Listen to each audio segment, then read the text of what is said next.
بسم اللہ الرحمن الرحیم الحمد للہ المنزہ من امکان الکذب والصلاة والسلام علی رسولہ المنزہ من امکان المثل۔ مصنف علیہ رحمہ علاتی بہنوں کے احوال سے فارغ ہونے کے بعد اماں کے احوال کو ذکر کرتے ہوئے فرماتے ہیں وَأَمَّا لِلْأُمِّ فَأَحْوَالٌ ثَلَاثٌ۔ اب رہی ماں تو ماں کی تین حالتیں ہیں۔ مثلاً کسی کا انتقال ہوا اور اس نے اپنی ماں چھوڑی ہے اور مال چھوڑا ہے تو اس مال میں سے ماں کو کتنا حصہ ملے گا۔ دیکھیں یہاں جو ماں سے مراد ہے تو ماں سے حقیقی ماں مراد ہے، یعنی وہ ماں جس نے اس کو جنم دیا ہے، اور وہ بھی ماں ہوتی ہے جس نے دودھ پلایا ہے لیکن وہ رضاعی ماں ہوتی ہے، اس کو حصہ نہیں ملے گا، یعنی وہ اصحاب فرائض میں سے نہیں ہے۔ اسی طرح سوتیلی ماں، تو سوتیلی ماں کو اس علم کی روح سے ماں نہیں کہا جاتا ہے بلکہ باپ کی بیوی کہا جاتا ہے۔ کیا؟ باپ کی بیوی، اس لیے کہ وہ اس کی ماں نہیں ہے، وہ اس کے باپ کی بیوی ہے۔ تو یہاں ماں سے مراد صرف وہ ماں ہے جس نے اس کو جنم دیا ہو، تو جس سے یہ پیدا ہے، جس کے بطن سے یہ پیدا ہے، اس ماں کو اس نے چھوڑا ہے، چاہے مرد ہو یا عورت ہو، ماں کو چھوڑ کر انتقال ہو گیا اور مال چھوڑا ہے تو اس ماں کو اس مال سے کتنا حصہ ملے گا۔ تو اس کی تین حالتیں ہیں کہ تین حالتوں میں مختلف حصے ملیں گے۔ سب سے پہلی حالت یہ ہے کہ اس کو سدس ملے گا، یعنی میت نے جو مال چھوڑا ہے اس مال کا چھٹا حصہ اس ماں کو ملے گا۔ کب؟ مع الولد او ولد الابن وان سفلا، اولاد کے ساتھ یا بیٹے کی اولاد کے ساتھ یا بیٹے کے بیٹے کی اولاد کے ساتھ، اگرچہ نیچے تک ہو، یعنی مرنے والے نے ماں چھوڑی، ساتھ میں اپنی کوئی اولاد چھوڑی، چاہے مذکر ہو یا مؤنث ہو، ماں کو کیا ملے گا؟ چھٹا حصہ ملے گا۔ سگی اولاد تو نہیں چھوڑی لیکن بیٹے کی اولاد چھوڑی ہے، یعنی پوتا یا پوتی چھوڑی ہیں، تب بھی چھٹا حصہ ملے گا۔ پوتا یا پوتی تو نہیں چھوڑے لیکن پرپوتا پرپوتی چھوڑی ہیں، تب بھی چھٹا حصہ ملے گا، اسی طرح نیچے تک۔ یعنی کل مال کے کتنے؟ 6 حصے کیے جائیں گے، 6 حصوں میں سے چھٹا حصہ اس کو ملے گا، باقی جو باقی لوگ ہیں ان کو مل جائے گا۔ آگے فرماتے ہیں چھٹا حصہ ایک صورت میں اور ملے گا، کب؟ او مع الاثنین من الاخوۃ والاخوات فصاعدا من ای جہۃ کانا۔ فرماتے ہیں اسی طرح دو بھائی ہوں یا دو بہنیں ہوں یا اس سے زیادہ ہوں، چاہے کسی بھی جہت سے ہوں، اگر ان کو میت نے چھوڑا ہے تب بھی ماں کو چھٹا حصہ ملے گا۔ اس کی صورت کیا ہے کہ کسی کا انتقال ہوا، زید کا انتقال ہوا، زید نے 2 بھائی چھوڑے یا 2 بہنیں چھوڑی ہیں یا 2 سے زیادہ بھائی بہن چھوڑے ہیں تو ماں کو چھٹا حصہ ملے گا، چاہے وہ حقیقی ہوں یا علاتی ہوں یا اخیافی ہوں، یا ایک بھائی ہو یا ایک بہن ہو، کسی بھی صورت میں 2 بھائی ہوں یا 2 بہنیں ہوں یا ایک بھائی ہو ایک بہن ہو، کسی بھی جہت سے ہوں، اگر 2 جمع ہو گئے یا 2 سے زیادہ ہو گئے تو ماں کو کتنا ملے گا؟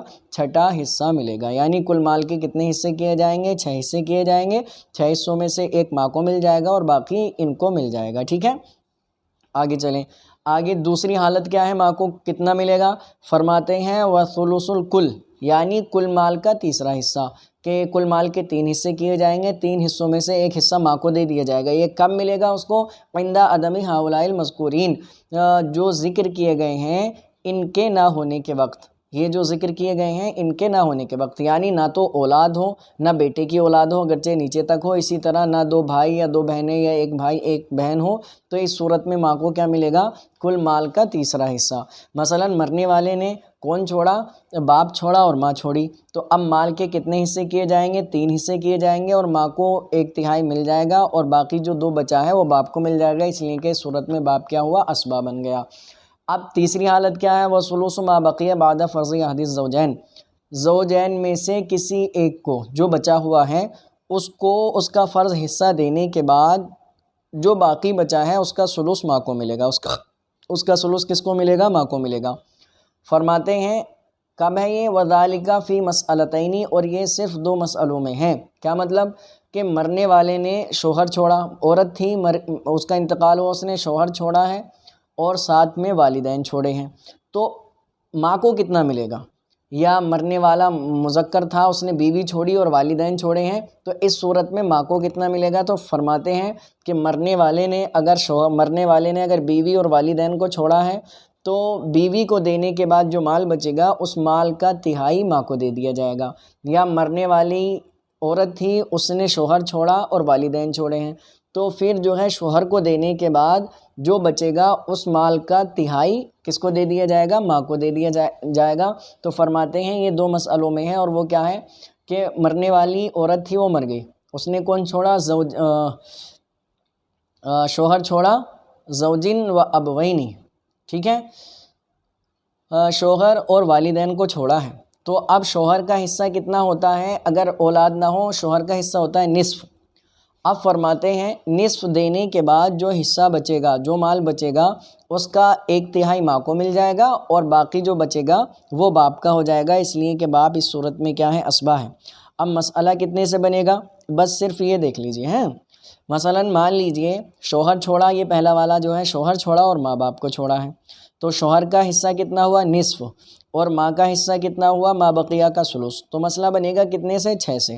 6 سے ہم نے مسئلہ بنایا، 6 کا نصف کتنا ہوا؟ 3 شوہر کو دے دیا، اور بچے کتنے؟ 3 کا ثلث کتنا ہوا؟ 1 ماں کو دے دیا، کتنے بچے؟ 2، تو 2 باپ کو مل جائیں گے اس لیے کہ وہ اسبہ ہے۔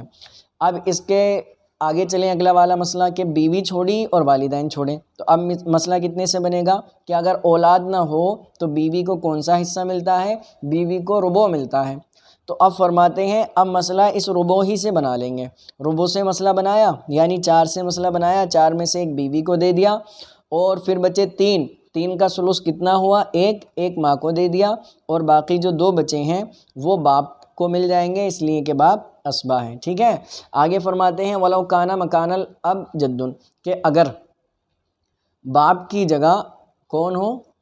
دادا ہو، باپ کی جگہ دادا ہو تو کیا ہوگا؟ فَلِأُمِّ ثُلُثُ جَمِيعِ الْمَالِ، تو ماں کے لیے کل مال کا ثلث ہے، ما بقیہ کا ثلث نہیں ہے۔ کس کے یہاں؟ طرفین کے یہاں، الا عند ابی یوسف رحمہ اللہ تعالی فانہا لہا ثلث الباقی، مگر امام ابو یوسف علیہ رحمہ کے یہاں کیا ہے؟